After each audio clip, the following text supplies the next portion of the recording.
Sir వృద్ధులుంటారు. ముసలి వాళ్ళ దగ్గర డబ్బులుండి కూడా పిల్లలు ఇచ్చేవాళ్ళుంటారు. వాళ్ళు దాసుకొని గూడా ఒక పక్క భూమి సైడ్ నుంచి కూడా అదే పొలాల నుంచి పైసలొచ్చినప్పుడు కూడా వాళ్ళు దాచుకుంటూ ఉంటారు. ఈ టైంలో వాళ్ళు దేని మీద పెట్టుబడి పెడితే బెటర్ అని అంటారు? అంటే గోల్డ్ మీద పెట్టడం ఇప్పుడు రైట్ చాయిస్ అంటారా?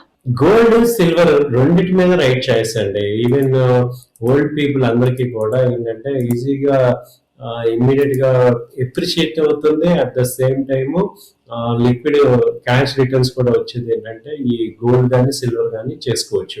ఎందుకంటే ఈ ఓల్డ్ ఏజ్ పీపుల్ అందరికీ కూడా ముందు కావాల్సింది ఏంటంటే డబ్బులు రాకపోయినా పర్వాలేదు, ఉన్న డబ్బులు పోకూడదు. అంటే మనీ లాస్ అవ్వకూడదు, క్యాపిటల్ లాస్ అవ్వకూడదు, ఎప్రిషియేషన్ కావాలి. అలా చూసుకుంటే గోల్డ్ మంచి అప్రిషియేషన్ ఇస్తుంది. లాస్ట్ 5 years నుంచి చూస్తే గోల్డ్ ఎవ్రీ ఇయర్ 20% అయితే గ్రోత్ వస్తుంది. ఈ ఒక్క ఇయర్ 40% దాకా పెరిగింది.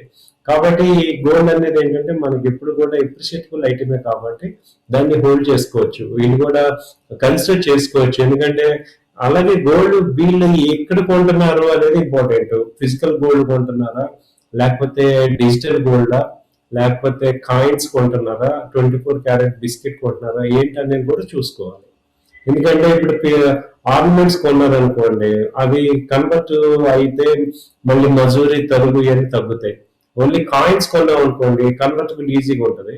అలాగే బిస్కెట్ కొనొచ్చు, డిజిటల్ లో కొన్నా ఈజీ కన్వర్టబుల్ ఉంటుంది. ఓన్లీ ఆర్నమెంట్స్ లోనే ప్రాబ్లం ఉంది. అంటే సార్ ఇక్కడ కాయిన్స్ కి బిస్కెట్స్ కి ఏంటి సార్ తేడా? బిస్కెట్ అంటే మినిమం 10 grams 5 grams అలా ఉంటాయి. కాయిన్ అయితే 50 గ్రామ్ 1 గ్రామ్ నుంచి కూడా ఉంటుంది. 0.5 grams నుంచి కూడా కాయిన్ ఉంటుంది, 1 గ్రామ్ నుంచి కూడా కాయిన్ ఉంటుంది. సో బిస్కెట్ అయితే మినిమం 5 grams కానీ 10 grams అలా ఉంటాయి బిస్కెట్స్.